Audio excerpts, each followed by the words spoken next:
প্রথমত বললে যে আমাদের সাংগঠনিক অভিভাবক এবং একই সাথে আমাদের এই যে দীর্ঘ আন্দোলন সংগ্রাম, সেটা যে আলোক দিশারি ছিলেন, যে আমাদের যে কোনো সময় সবচেয়ে কঠিন সময়ে যিনি আমাদের সাহস দিতেন, সেই নেতা আমাদের ভারপ্রাপ্ত চেয়ারম্যান জনাব তারেক রহমান দেশে আসছেন এতদিন পরে।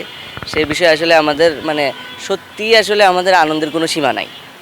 তো আনন্দের সেই মুহূর্তটাকে সামনে রেখে আমরা চাচ্ছি যেন এইটা আসলে সারা বাংলাদেশের জন্য একটা আনন্দময় মুহূর্ত হয়, সেটা যাতে কোনোভাবেই কোনো দুশ্চিন্তার কালো ছায়ায় ঢাকা না পড়ে। তো সেদিক থেকে আমরা চাইবো যে বাংলাদেশের যে বর্তমান অন্তর্বর্তীকালীন সরকার, সেটার সাথে আমাদের দলেরও একটা নিবিড় সহযোগিতা সম্পর্ক রয়েছে।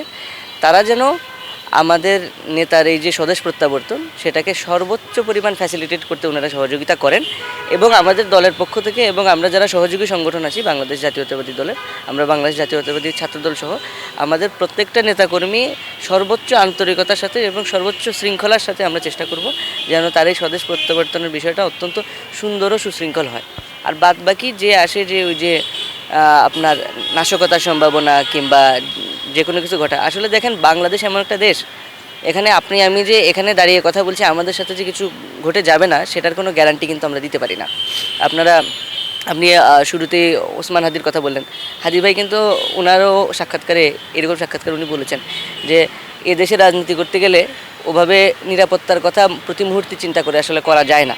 এবং আমার বিশ্বাস যে আমাদের নেতা জনাব তারেক রহমান এই যে আত্মবিশ্বাস এবং বাংলাদেশের জনগণের প্রতি তার যে চরম বিশ্বাস এবং ভালোবাসা আছে, সেটাকে বুকে নিয়েই উনি বাংলাদেশে ফিরছেন।